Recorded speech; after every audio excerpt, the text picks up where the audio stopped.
My sister-in-law got arrested for impersonating child services to terrorize me during pregnancy because she wanted to adopt my baby, but even after she got out of prison she violated her restraining order and showed up at my house. I'm Jessica, 28F, and I need to share what happened to me during my pregnancy. My husband Oscar, 29M, and I have been together for 6 years, married for 3. We live in a small ranch house in Ohio that we bought 2 years ago. Oscar works as an electrician and I teach 2nd grade at the local elementary school. When I got pregnant with our first baby, we were over the moon. We had been trying for 8 months and finally got our positive test in January. Oscar immediately started converting our spare room into a nursery. He painted the walls yellow since we wanted to be surprised about the gender. Every weekend for 2 months, he worked on building a crib from scratch and installing safety latches on all the cabinets. The pregnancy went smoothly until week 32. That's when everything started falling apart, though I didn't know it at the time. Let me back up and explain something important about Oscar. When he was 19, he got arrested for stealing a car. It wasn't really stealing. His friend Jake had borrowed his older brother's car without permission and Oscar didn't know. They got pulled over and both got charged. Oscar took a plea deal for misdemeanor theft and did 100 hours of community service. This happened 9 years ago. Since then, Oscar has never had so much as a speeding ticket. He doesn't even drink beer anymore because he said he learned his lesson. The incident happened on a Thursday afternoon in March. I had just gotten home from my last parent-teacher conferences before spring break. I was exhausted and my feet were swollen, so I was lying on the couch when someone knocked on our front door. The knock was loud and persistent, not like a neighbor or delivery person. I opened the door to find a woman who looked to be in her 50s. She wore a navy blue blazer and carried a brown leather folder. She introduced herself as Margaret from the Department of Children's Services.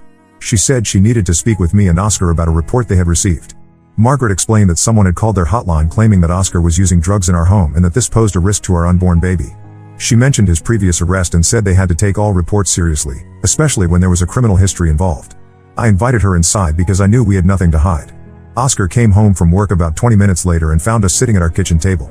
Margaret had been asking me questions about Oscar's work schedule, our finances, and whether I had noticed any changes in his behavior. When Oscar walked in, his work boots were muddy and his uniform had electrical tape stuck to it. Margaret looked him up and down and made notes in her folder. She asked him to sit down and started questioning him about his daily routine. She wanted to know where he went after work, who his friends were, and whether he had been in contact with Jake, the friend from his arrest. Oscar answered every question calmly. He explained that he comes straight home after work every day. His lunch break is spent at the job site with his coworkers. On weekends, he works on house projects or we visit his parents who live about 40 minutes away. He hasn't spoken to Jake in over 5 years. Margaret then said she needed to inspect our house. She went through every room, opening closets and drawers. In the nursery, she examined the crib Oscar had built and asked why we had chosen not to find out the baby's gender. She looked through our medicine cabinet and asked about the prenatal vitamins I was taking. After the inspection, Margaret informed us that we both needed to take drug tests immediately. She said there was a lab across town that stayed open until 8 p.m. and we needed to go that day. We drove there separately, Oscar in his work truck and me following behind in our car. The drug test process took about an hour. We had to wait in a small room with plastic chairs while they processed our samples. Oscar kept checking his phone and tapping his foot on the linoleum floor. I filled out paperwork about my pregnancy and listed all the medications I was taking. Margaret called me 3 days later while I was at school. I had to step out of my classroom during lunch to take the call. She said both our drug tests came back negative and the home inspection didn't reveal any concerns. I started to thank her when she cut me off. She said that despite the clean tests, there was still a high probability that the hospital would place a hold on our baby when it was born. She explained that because of Oscar's criminal record and the nature of the original report, other agencies might get involved. She said it wouldn't be her decision and that we would have to wait and see what happened at the hospital. I sat in my empty classroom after that call and stared at the bulletin board covered with my students' artwork. The baby kicked hard against my ribs like she was trying to get my attention. That night, I couldn't sleep. Oscar was snoring beside me but I kept thinking about what Margaret had said. At 2 a.m., I got up and went to our computer. I found a legal advice forum online and typed out our entire story. The responses started coming within minutes. Most people were telling me to get a lawyer immediately. Several users said they worked in child services or knew people who did. They pointed out things that didn't make sense about Margaret's visit.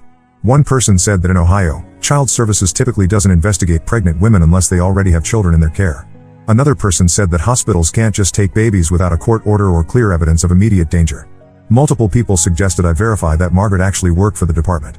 I printed out the most helpful responses and showed them to Oscar when he woke up. He read through them while drinking his coffee and eating the scrambled eggs I had made. When he finished reading, he set the papers down and said we needed to call a lawyer that morning. Oscar's uncle had used a family lawyer named Robert Chen a few years ago for his divorce. I called Mr. Chen's office as soon as they opened and explained that we had an emergency situation. His secretary squeezed us in for an appointment that afternoon.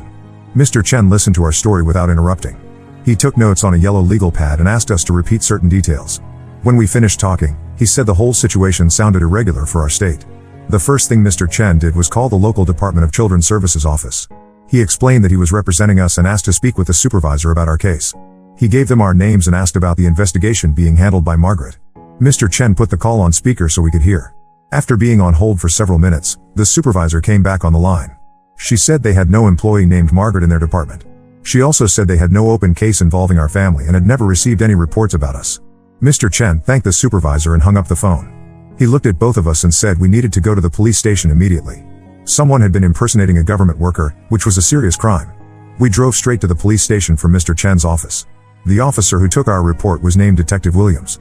She had us describe Margaret in detail, her height, hair color, the type of car she drove, and exactly what she had said during her visit. Detective Williams explained that impersonating a public servant was a felony in Ohio. She said they would start investigating right away and asked us to call immediately if Margaret tried to contact us again. That evening, I called my obstetrician's office and spoke with the nurse. I explained the situation and asked them to make a note in my file about the imposter. The nurse said she would alert the hospital security and make sure our delivery team was aware of the potential threat. We also decided to stay at Oscar's parents' house until after the baby was born. We packed our hospital bags and drove to their place that night. Oscar's mom, Linda, made up the guest room and insisted on making us dinner even though we had already eaten. Our daughter Emma was born 2 weeks later at the hospital. The security team had Margaret's description and kept an extra watch on the maternity ward. Emma arrived healthy after a long but normal labor. Oscar cried when he held her for the first time, which made me cry too. We stayed at the hospital for 2 days and then went back to Oscar's parents' house. Linda had prepared the guest room with a bassinet and all the baby supplies we needed. She helped me learn how to breastfeed and showed Oscar how to change diapers properly. 3 days after Emma was born, Detective Williams called with an update. They had arrested someone in connection with our case. She said we needed to come to the station to identify the suspect in a lineup. Update 1: the person they arrested was someone I never expected. It was my sister-in-law Kelly, 26F, Oscar's younger sister. When Detective Williams told us the suspect's name, Oscar just stared at her. He asked her to repeat it because he said he must have heard wrong. But she confirmed it was Kelly who had been impersonating the child services worker. Kelly had been arrested at her apartment across town. The police found the navy blazer and brown folder she had used during her visit to our house. They also found printed pages with information about child services procedures that she had apparently researched online. During questioning, Kelly admitted to everything. She said she had been the one who called the child services hotline to make the false report about Oscar using drugs. She had also been the one who came to our house pretending to be Margaret. Detective Williams explained that Kelly's motivation was complicated. According to her confession, Kelly believed that Oscar was not ready to be a father because of his past arrest. She thought that if child services got involved, we would realize we weren't prepared for a baby and would consider other options. Kelly also admitted that she had been struggling financially and had hoped that if we decided not to keep the baby, she could adopt it herself. She had been trying to get pregnant with her boyfriend for over a year without success and had been seeing a fertility specialist. Oscar didn't say anything during the meeting with Detective Williams. He just sat in the plastic chair and looked at his hands. When we got back to his parents' house, he went straight to the guest room and closed the door. Linda was in the kitchen feeding Emma a bottle when I told her what had happened. She set the bottle down on the counter and sat down hard in one of the kitchen chairs. She said she couldn't believe Kelly would do something like this. Oscar's dad, Frank, came home from work about an hour later. Linda told him about Kelly's arrest while he was still standing in the doorway with his lunch cooler in his hand. Frank set the cooler down and went to find Oscar in the guest room. I could hear them talking through the closed door, but I couldn't make out the words. Frank's voice was low and steady, and Oscar's responses were short. They talked for about 30 minutes before Frank came back out. The next day, Linda went to visit Kelly in jail. She was gone for most of the afternoon and came back looking tired. She said Kelly had been crying and kept saying she was sorry. Kelly claimed she never meant for things to go as far as they did. According to Linda, Kelly said she had only planned to make the initial phone call to child services.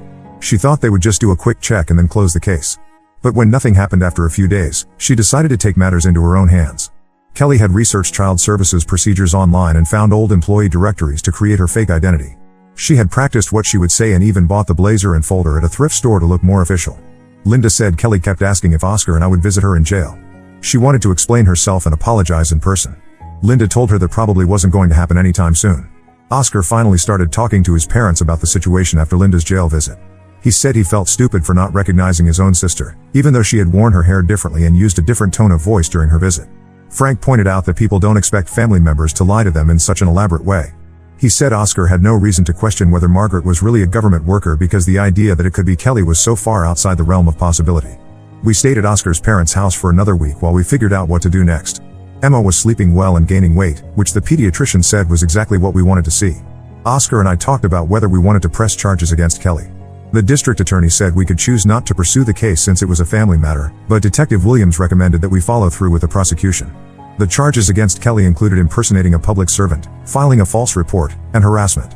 If convicted, she could face up to 3 years in prison and significant fines. Linda asked us to consider Kelly's mental state and the fact that she had been struggling with infertility. She suggested that Kelly might benefit from counseling rather than jail time. Frank disagreed and said Kelly needed to face consequences for her actions. Oscar made the decision to proceed with pressing charges. He said that what Kelly had done wasn't just a prank or a misunderstanding. She had terrorized us during the final weeks of my pregnancy and put our family at risk. We moved back to our own house when Emma was 3 weeks old. Oscar installed new locks on all the doors and bought a security camera for the front porch. He said he wanted to make sure Kelly couldn't come back and try something else. Kelly's trial was scheduled for 2 months later. The public defender assigned to her case contacted us about the possibility of a plea deal. Kelly was willing to plead guilty to all charges in exchange for a reduced sentence. Update 2: Kelly's trial took place on a Tuesday morning in May. Oscar and I had to testify about what happened during her visit to our house and how her actions affected us. Kelly pleaded guilty to all charges as part of her plea agreement. The judge sentenced her to 18 months in prison with the possibility of parole after serving half the sentence. She also had to pay restitution for our legal fees and attend counseling sessions. During the sentencing hearing, Kelly's lawyer asked if she could make a statement. Kelly stood up and apologized to Oscar and me. She said she knew what she had done was wrong and that she regretted putting us through such a difficult time. Kelly explained that she had been desperate to have a baby and hadn't been thinking clearly. She said the fertility treatments had been affecting her emotionally and she had made poor decisions as a result. She asked Oscar to forgive her someday, even if he couldn't do it right away. Oscar didn't respond to Kelly's statement in court. When the judge asked if we wanted to say anything, Oscar just shook his head. I told the judge that we appreciated Kelly's apology but that her actions had caused lasting damage to our family. After the sentencing, Linda approached us in the courthouse hallway. She said she understood if we needed space from the family for a while. She asked if she could still visit Emma occasionally because she didn't want to lose her relationship with her granddaughter. Oscar told his mom that she was welcome to visit Emma anytime. He said that what Kelly had done wasn't Linda's fault and he didn't want Emma to miss out on having a relationship with her grandmother. Frank was less understanding of the situation. He said Kelly had embarrassed the family and made it difficult for everyone to move forward. He stopped visiting Kelly in jail after her sentencing and refused to discuss her release date. We found out more details about Kelly's planning during the trial. The prosecution presented evidence that she had been researching our case for weeks before making the initial phone call to Child Services. Kelly had created fake social media accounts to monitor our posts about the pregnancy. She had also driven by our house multiple times to observe our daily routines. The level of premeditation involved in her plan was more extensive than we had initially realized. The most disturbing revelation was that Kelly had been in contact with adoption agencies in other states. She had inquired about private adoptions and asked about the process for adopting a baby whose birth parents changed their minds. Kelly's boyfriend, Marcus, testified that he had no knowledge of her plans. He said Kelly had been acting strangely for several months but he attributed it to stress from their fertility treatments. Marcus broke up with Kelly after her arrest and moved out of their shared apartment. Detective Williams told us that Kelly's case was unusual because family members rarely go to such elaborate lengths to deceive each other. She said most impersonation cases involve strangers trying to commit fraud or gain access to homes for theft. The strain of the trial affected Oscar's relationship with his parents. Linda continued to visit Kelly in prison and wanted to discuss Kelly's appeals process with Oscar. Frank thought Linda was enabling Kelly's behavior by maintaining contact with her. Oscar told his parents that he didn't want to hear updates about Kelly or discuss her situation. He said he needed to focus on his own family and couldn't handle constant reminders of what had happened. Linda respected Oscar's wishes but we could tell she was struggling with the division in her family. She had always been close to both of her children and didn't know how to navigate the situation. Emma continued to grow and develop normally throughout this period. She started sleeping through the night at 8 weeks old and began smiling responsibly around 10 weeks. These milestones provided some positive focus during an otherwise difficult time. I returned to work when Emma was 12 weeks old. My principal and fellow teachers had been supportive throughout the situation. Several colleagues brought meals during Emma's first few weeks and offered to help with childcare if needed. Oscar's work relationships were more complicated because some of his coworkers knew about Kelly's arrest through local news coverage. The story had been reported in the newspaper with headlines about fake government workers. Oscar found it embarrassing to discuss and tried to avoid conversations about his family. Kelly was scheduled to be eligible for parole after serving 9 months of her sentence. The parole board would consider factors including her behavior in prison and her completion of required counseling sessions. Update 3: Kelly was released on parole in September, after serving 10 months in prison. She had to complete community service hours and continue attending counseling sessions as conditions of her release. Linda told us about Kelly's release even though Oscar had asked not to receive updates about her. Linda said she felt we should know because Kelly was living back in town and we might run into her at stores or other public places. Kelly found a job at a grocery store on the other side of town. She was living in a small apartment and had to check in with her parole officer twice a week. According to Linda, Kelly was following all the requirements of her parole and hadn't caused any problems. 2 weeks after Kelly's release, she showed up at our house on a Saturday afternoon. Oscar was in the backyard working on fixing our fence when she knocked on the front door. I was inside with Emma, who was 6 months old by then. I looked through the window and saw Kelly standing on our front porch. She looked thinner than before and her hair was shorter. She was holding a small gift bag and kept looking around nervously. I didn't open the door. Instead, I called Oscar's name and he came running around from the backyard. When he saw Kelly through the window, he told me to call the police. He said her presence at our house violated the restraining order we had filed as part of her plea agreement. Kelly saw Oscar through the window and started talking loudly. She said she just wanted to give Emma a gift and apologize in person. She placed the gift bag on our doorstep and said she would leave if we would just listen to her for 5 minutes. Oscar opened the door but didn't invite Kelly inside. He told her that she wasn't supposed to be at our house and that she needed to leave immediately. Kelly said she had been thinking about us every day in prison and needed us to know how sorry she was. Kelly asked if she could see Emma, even if it was just for a minute. She said she had bought a stuffed animal and wanted Emma to have it. Oscar told Kelly that she would never have any relationship with Emma and that she needed to accept that. The conversation lasted about 10 minutes before Kelly finally left. She took the gift bag with her when she walked back to her car. Oscar watched from the window until she drove away, then called the police to report the violation. Kelly's parole officer contacted us the next day to discuss the incident. She said Kelly would face additional restrictions and possible jail time for violating the restraining order. Kelly claimed she didn't understand that bringing a gift constituted contact. The parole officer recommended that Kelly be required to move to a different county as a condition of continuing her parole. Kelly agreed to relocate rather than return to prison. She moved about 2 hours away and found another job at a restaurant. Oscar's relationship with his parents became strained after Kelly's visit to our house. Linda had told Kelly our address when Kelly said she wanted to send Emma a card. Linda didn't think Kelly would actually show up in person. Frank was angry with Linda for giving Kelly our address. He said Linda needed to choose between supporting Kelly and maintaining a relationship with Oscar and Emma. Linda said she couldn't choose between her children and wanted to help both of them. Oscar decided that his parents couldn't visit Emma unsupervised anymore. He said Linda had proven that she couldn't be trusted to respect our boundaries regarding Kelly. Linda was upset by this decision but agreed to the supervised visits. We started having Linda and Frank over for dinner once a month instead of the weekly visits we had been doing. The dinners were pleasant, but there was always an underlying tension about the topics we couldn't discuss. Emma celebrated her first birthday in October with a small party at our house. We invited Oscar's parents, my parents, and a few close friends. Kelly was not mentioned during the celebration, but I noticed Linda looking sad when Emma opened her presents. Kelly sent a birthday card to Emma through Linda, but we returned it unopened. Oscar told his mom that any communication from Kelly needed to stop completely. Linda said she understood but asked if there might be a time in the future when forgiveness would be possible. Oscar told Linda that he couldn't imagine ever having a relationship with Kelly again. He said that what she had done wasn't just a mistake or poor judgment, but a calculated plan to harm our family. The level of deception involved made it impossible for him to trust her again. Currently, Emma is 14 months old and walking everywhere. She says a few words and loves to play with blocks and stuffed animals. She doesn't know anything about what happened before she was born and we plan to keep it that way for now. Kelly has stayed away from our area since her relocation. Her parole will end next summer and she will no longer be required to check in with an officer. We hope that the physical distance and time will help her move on with her life without involving our family. Oscar and I don't discuss Kelly anymore unless something requires our attention, like legal updates or parole violations. We focus on raising Emma and maintaining our own relationship. The experience taught us to trust our instincts and question things that don't seem right, even when they involve family members. Linda still talks to Kelly occasionally, but she doesn't share details with us. Frank has not spoken to Kelly since her sentencing and says he doesn't plan to have a relationship with her in the future. The family will probably never be the same as it was before, but we have accepted that reality and moved forward with our lives. Now let's move to the next story. Story 2. Father demanded I cancel my wedding because my husband had a tumor. When I didn't, he demanded to pay back every penny he ever spent on me. I, 28F, got married to my husband Jack, 31M, last month. My father David, 56M, has always been a difficult person to deal with. Growing up, he always made everything about himself. My childhood was filled with instances of him turning every situation into a story about his struggles or achievements. When I was 8, I won a school art competition. Instead of celebrating my achievement, Dad spent the entire evening telling everyone at the celebration dinner about how he used to be a talented artist but had to give up his dreams to support his family. He even pulled out his old sketches and made everyone look at them while my award sat forgotten on the table. My parents' marriage was strained throughout my childhood. Mom tried to shield me from their arguments, but I often heard Dad yelling about how she didn't appreciate his sacrifices. He would storm out after these fights and disappear for days, only to return with expensive gifts and act like nothing happened. When I was 12, Mom finally had enough and filed for divorce. Dad made the entire divorce about himself, telling anyone who would listen how he was the victim of a cruel wife who didn't understand him. The divorce was messy. Dad used me as a pawn to get back at Mom.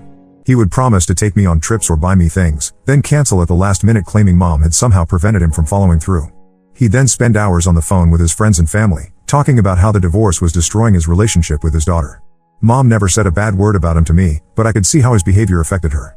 When I was 15, Dad married Sarah, 45F. Sarah was different from Mom. She seemed to know how to handle Dad's narcissistic tendencies. She would redirect conversations when he started making everything about himself and somehow managed to keep him relatively stable. They had my half-sister Emma, 12F, a few years later.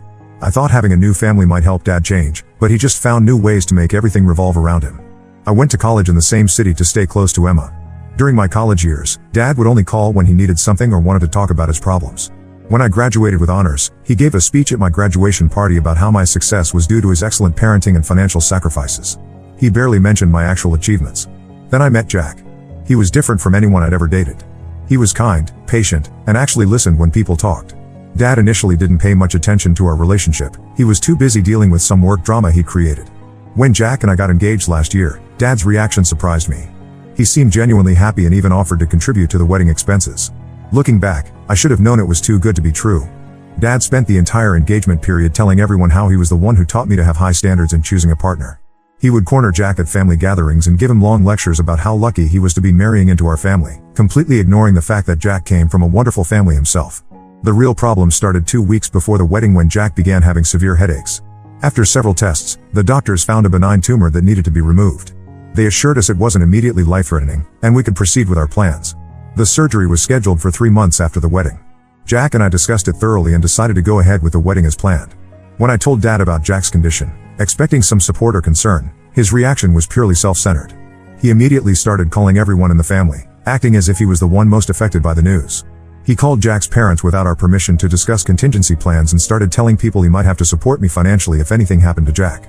The day before the wedding, during the rehearsal dinner, Dad insisted on giving a speech.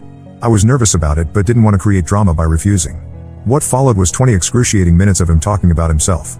He started with how he survived his divorce from my mom, moved on to how he built a successful career despite numerous obstacles, and then began crying about how difficult it was for him to see his daughter marrying someone with health issues. Jack's parents were visibly upset. His mother had tears in her eyes, but not the happy kind you expect at a rehearsal dinner. Jack sat there, humiliated, as my father essentially turned his medical condition into a sob story about himself. Sarah tried to get Dad to sit down, but he pushed her away and continued his monologue about how proud he was of himself for staying strong through all of this. Emma, who was supposed to be our flower girl, started crying because of all the tension in the room.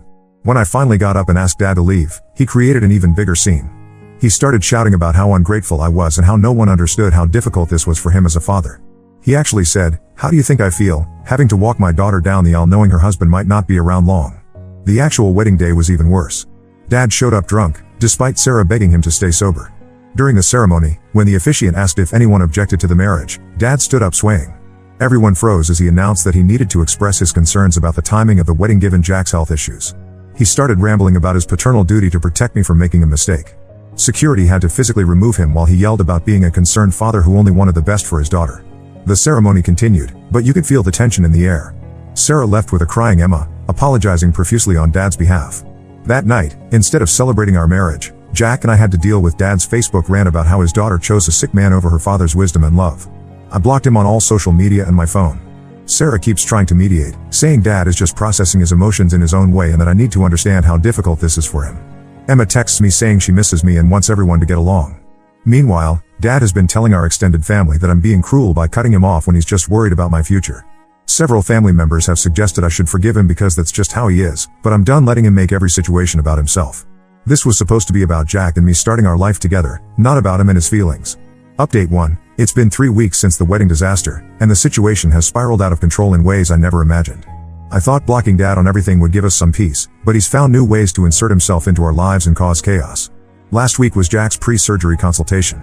We specifically didn't tell anyone in Dad's family about the appointment to avoid any drama. However, Sarah somehow found out from Emma, who had overheard me talking to Mom about it on the phone. Sarah, thinking she was helping, told Dad about it because she believed he deserved to know his family. The consultation was scheduled for 10 a.m. Jack and I were sitting in the doctor's office, discussing the procedure details when Dad suddenly barged in. He hadn't even bothered to check in at reception, he just walked straight through looking for us. The doctor was in the middle of explaining the surgical approach when Dad interrupted, demanding to know the real survival rates and potential complications. The surgeon tried to maintain professionalism and explain that the tumor was benign and the procedure was routine, but Dad wouldn't listen. He kept interrupting with questions he'd clearly gotten from WebMD, insisting that the doctor might be hiding something. He even pulled out his phone and started recording the conversation, saying he needed evidence in case something went wrong. Jack remained remarkably calm, but I could see how uncomfortable he was. The surgeon had to stop the consultation and call security when Dad refused to leave. While waiting for security, Dad started crying and telling the doctor about how he'd already lost so much in life and couldn't bear to see his daughter become a widow. The doctor looked completely bewildered as Dad went on about his own health problems and how stressed this situation was making him. Security finally arrived and escorted him out, but the damage was done. The hospital had to reschedule our consultation, and now they flagged Dad as a security risk. We've had to arrange for extra security measures for the actual surgery day, which has added unnecessary stress to an already difficult situation. But Dad's interference didn't stop there. A few days after the hospital incident, Jack got called into his boss's office. Apparently, Dad had been emailing and calling Jack's workplace repeatedly over the past week. He somehow got hold of his boss's contact information, probably through some mutual acquaintance, and had been trying to convince them that Jack was too sick to work. Jack's boss showed us the emails. Dad had written long, detailed messages about how Jack was hiding the severity of his condition and how continuing to work might kill him. He even suggested that the company might be legally liable if anything happened to Jack at work. He tried to pressure them into putting Jack on indefinite medical leave, claiming it was in everyone's best interest. Thankfully, Jack's boss is a reasonable person who knows him well. Instead of taking Dad's claims seriously, they immediately informed us about what was happening. But the incident left Jack feeling humiliated and worried about his professional reputation. He's worked hard to build his career, and the last thing he needs is my father trying to sabotage it. The situation got even more complicated when I discovered Dad had been meeting with a financial advisor. Sarah let it slip during one of her attempts to mediate between us. Apparently, Dad has been exploring ways to secure my future because he doesn't trust that Jack has adequate life insurance or savings. He's been telling the advisor and anyone who will listen that he needs to prepare for the possibility of supporting me financially when Jack inevitably becomes unable to work. The most infuriating part was finding out that Dad had contacted my mom. Mom lives in another state and has maintained minimal contact with Dad since their divorce. Last weekend, she called me in a panic, thinking Jack was dying. Dad had called her with an exaggerated version of Jack's condition, claiming that I was in denial about the severity of the situation and needed her intervention. It took me hours to calm Mom down and explain that while Jack's condition is serious, it's treatable and his prognosis is good. She was furious when she realized Dad had manipulated her emotions just to create more drama. Even after all these years, he still knows exactly how to push her buttons. Emma has been caught in the middle of all this mess. She's only 12, but she's old enough to understand what's happening. She texted me yesterday saying Dad makes her feel guilty whenever she mentions wanting to see me. He tells her that I've abandoned the family by choosing Jack over them and that she shouldn't get too attached to me because I might disappear like her mom did with her first family. Sarah continues to make excuses for him, saying things like that's just how he processes stress and he really does love you in his own way. She expects me to forgive him and move forward because family should stick together. She even suggested that I should let Dad come to future doctor appointments because excluding him is only making his anxiety worse. I'm at my wit's end. Jack's surgery is in 2 months, and instead of being able to focus on his health and recovery, we're constantly dealing with Dad's interference. The stress of managing Dad's drama while trying to prepare for Jack's surgery is becoming overwhelming. Every day brings a new crisis or attempt to insert himself into our lives, and I'm running out of energy to deal with it all.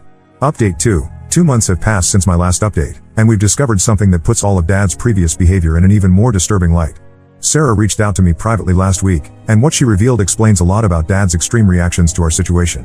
It started when Sarah was looking for some work documents on their shared home computer. She found a folder labeled Family Security that contained hundreds of audio files.